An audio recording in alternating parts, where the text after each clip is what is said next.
Hi there, I'm Lou. Hi, I'm John. I always feel at this point we should say together, we're John Lou. We are bottled up. Yeah. Hi there. Yeah. For those of you who are just literally checking us out, welcome.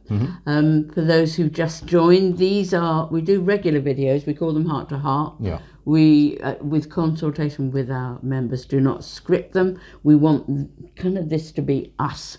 And this is COVID us, Yeah. unkept and all. Yes. I'm clearly socially distancing from my barber. And very successfully, I would say. I haven't caught COVID from my barber at all. But if you lived in the UK, you'd know that we've been banned barbers and hairdressers again for quite a long time. Anyway, welcome. We're going to do a series of little short videos, basically tackling the problem of alcohol.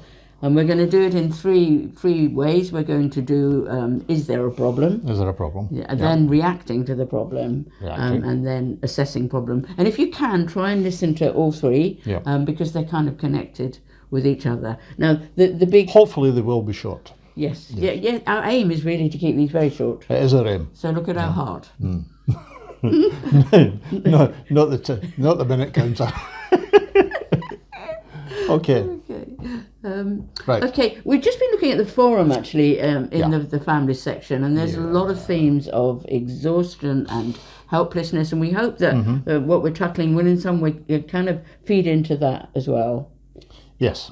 Okay, and the first question, you may just have come to this website really, the burning question, is my husband an alcoholic? Or wife.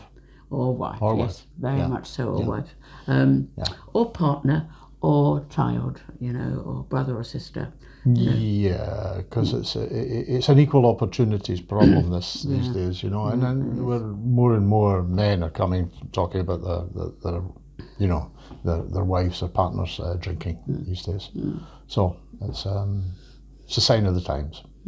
Yeah. So we kind of want it all nailed down, really, don't we?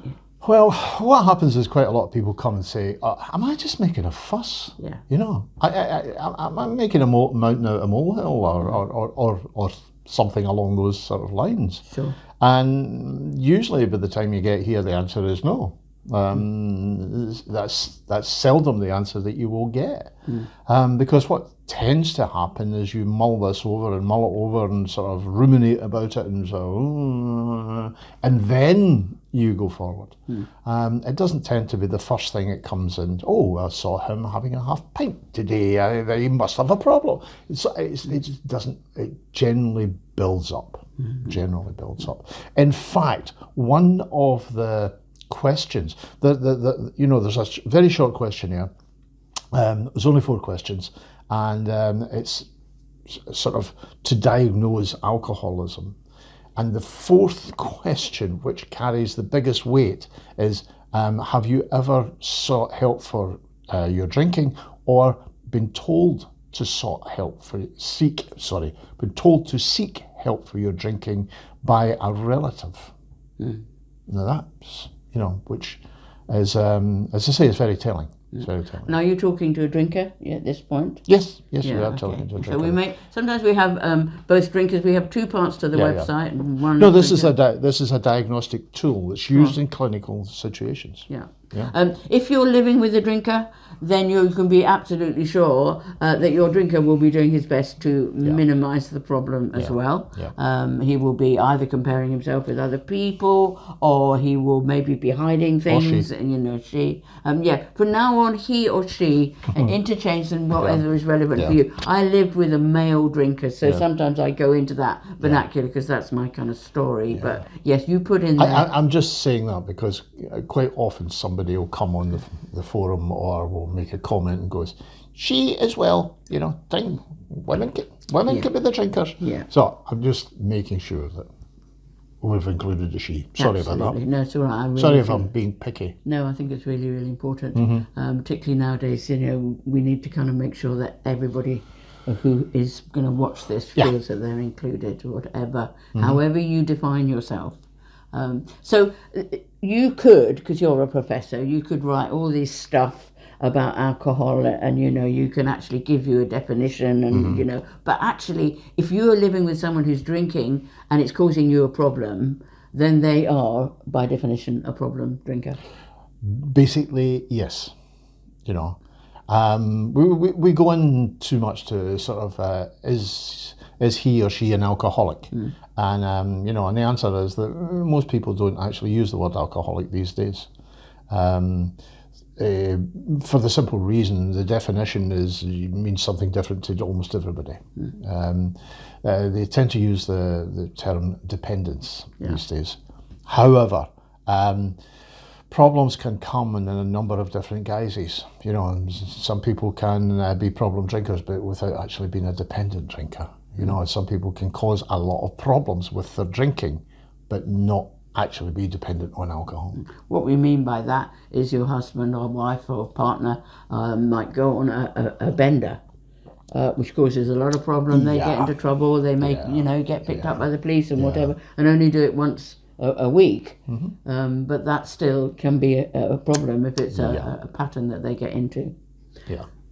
And the other thing, of course, is that the problem isn't just about the drinker themselves. The problem is it can be causing a problem for your household, for your family, for you as a couple, whatever, and therefore it can be a problem in that respect. And we would say, believe in yourself, believe in your instincts. Oh, absolutely, absolutely. Believe in what you're saying, and you don't have to make a huge case, although I think some people will find something, and maybe even something, because we go into it quite a lot, that they will highlight, because it will help you feel you're not going crazy.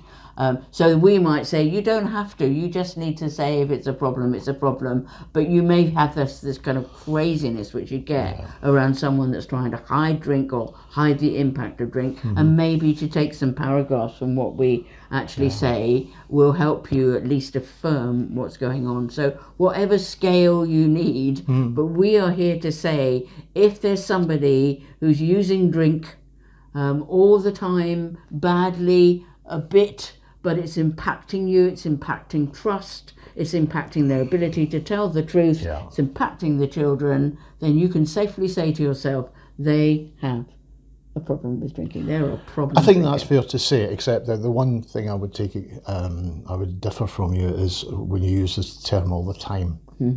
I was a binge drinker. Your husband was a binge drinker. So it doesn't have to be, every single day, 365 days. Did I say that? You did. Okay. So very often it can actually be binge drinkers. Sure. And my husband was a binge drinker. And I, contented myself. In fact, I was quite adamant I couldn't possibly be an alcoholic for the simple reason I didn't drink every day. And that's part of the problem with defining the term alcoholic. I mean, if you really want the clinical definitions, they're in the website. You can sort of look at a number of different clinical definitions if you want to. But at the end of the day, if it sort of looks like an alcoholic, smells like an alcoholic, talks like an alcoholic, walks like an alcoholic, it's probably an alcoholic. That's the simple terms. Absolutely. If you feel there's a problem, there's probably a problem. Yeah. So if you're worried about the problem... Yeah. And it doesn't have to be a medical problem. It can be more social, relationship type problem. And we'll talk about that more in the third video. Yeah. So you're not going crazy. No, you don't have to wait until there's 15 diagnoses. If you feel there's a problem, we can pretty well be sure there is. If you're looking at this video, we can pretty well tell you there is. And so we're now going to talk about reacting to the problem in the next video. And then the third one is assessing the problem. Okay. Thanks for listening. We'll talk to you in a minute. Okay. Bye. Bye.